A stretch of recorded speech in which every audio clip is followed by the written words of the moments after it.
exciting. So we've got the idea former here. It's the ID3 version 2.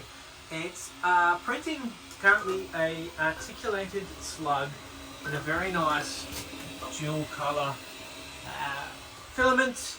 We're doing that because I don't like the standard benchies, and someone I know would absolutely love this, so I've scaled it up a little bit. It's been printing for a few hours, a couple of problems with it, but we got it to start and it is running. This is where all the cooling plates are going to come from. They're just going to come out one after the other, all 490 of them. Maybe a couple of little pauses in between, but we'll see how we go. We've been prototyping like mad with the cooling plates. This is the latest version. So this one here, we've got an individual cell fuse. We've actually tightened up the tolerance on that. It was a little bit too tight, now it's not tight enough. There will be a cable that runs all the way through, oh, can you see it? Yeah, all the way through there. So there'll be dual cables running through there, 5mm, and they will basically be the bus bars that join the parallel packs together.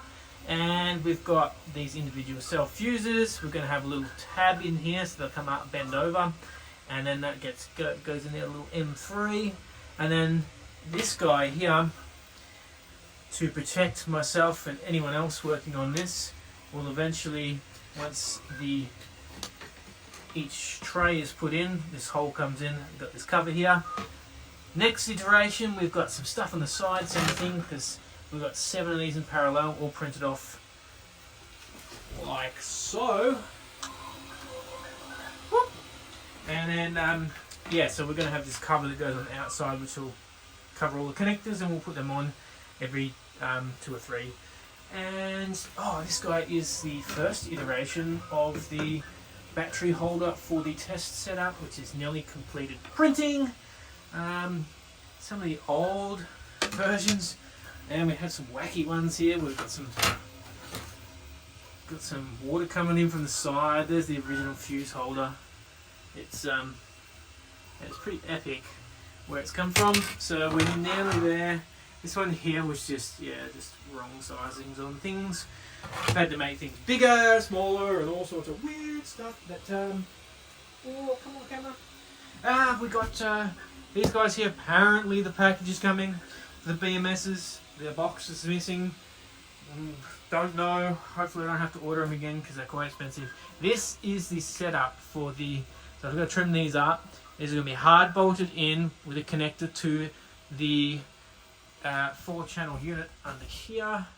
So we've got the 4-channel unit, and what's going to happen then is we've got we're going to get some wing nuts, and we're just going to put a clamp on across the front here, and we're just going to, because this is how it's going to be in the bus as well, like the 2 batteries joined together. They'll just be clamped like this. It's the exact same way it's going to work. We'll just put a bit of lubey grease on there, boop, chuck it on. So we're going to have 4 of these. They're all sort of like interlocked together. So still waiting on some parts on the Bamboo Lab carbon. Outside it's printing away. It's got another couple of hours to go. So we'll get them all up, and then we'll start testing the 1400 batteries, and 1 box in arrived. So we're chasing that up till next time.